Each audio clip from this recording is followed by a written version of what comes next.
അങ്ങനെ ഇരുന്നപ്പോൾ 2 ദിവസം കഴിഞ്ഞപ്പോഴാണ് ലിസ്റ്റൻ സ്റ്റീഫനോടൊപ്പം ഉള്ള നമ്മുടെ സന്തോഷേട്ടനെ കാണാനിടയായി. ഞാൻ പറഞ്ഞു, ഞാൻ ഈ അടുത്ത സമയത്ത് ഒരു കഥ കേട്ടു കേട്ടോ, നല്ല കഥയൊക്കെ വരുമ്പോൾ ഞാൻ സുഹൃത്തുക്കളുമായിട്ടൊക്കെ പങ്കുണ്ട്.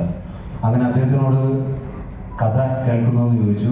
ഞാനും കൂടെ കേൾക്കാം എന്ന് പറഞ്ഞു. അദ്ദേഹം കഥ കേട്ട ഉടനെ എന്നോട് പറയുകയാണ്, ഇത് നമുക്ക് ലിസ്റ്റൻ സ്റ്റീഫൻ സാറിനെ കൊണ്ടൊക്കെ ചെയ്യിപ്പിച്ചാലോ.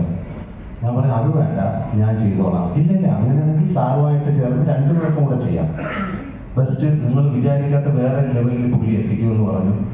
സത്യമായിട്ട് പറയാണ്, ഈ സിനിമയുടെ നമ്മുടെ ഷൂട്ടിംഗ് തീർന്ന ദിവസം പാക്കപ്പ് ഡേ ആണ് ലിസ്റ്റിനെ ഞാൻ നേരിട്ട് കാണുന്നത്.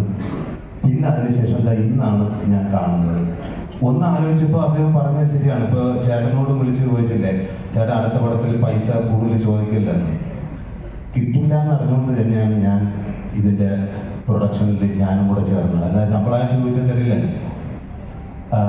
പിന്നെ ഇതിൻ്റെ ഇനി വേണം എനിക്ക് ലിസ്റ്റിനെ ശരിക്കും ഒന്ന് കാണാൻ. എവിടെ പോയോ? കാര്യം അമ്മ ഇടയ്ക്കിടയ്ക്ക് വിളിച്ച് ചോദിക്കുന്നുണ്ട്, മക്കളെ ഇതിൻ്റെ കണക്കുകളൊന്നും എനിക്ക് കിട്ടിയിട്ടില്ല. അമ്മയോട് എനിക്ക് കള്ളത്തരം പറയാൻ പറ്റില്ല. അപ്പം സത്യസന്ധമായിട്ട് ഏൽപ്പിക്കുമെന്ന് ഞാൻ വിളിച്ച് പറഞ്ഞിട്ടുണ്ട്. അപ്പോൾ ശരിക്കും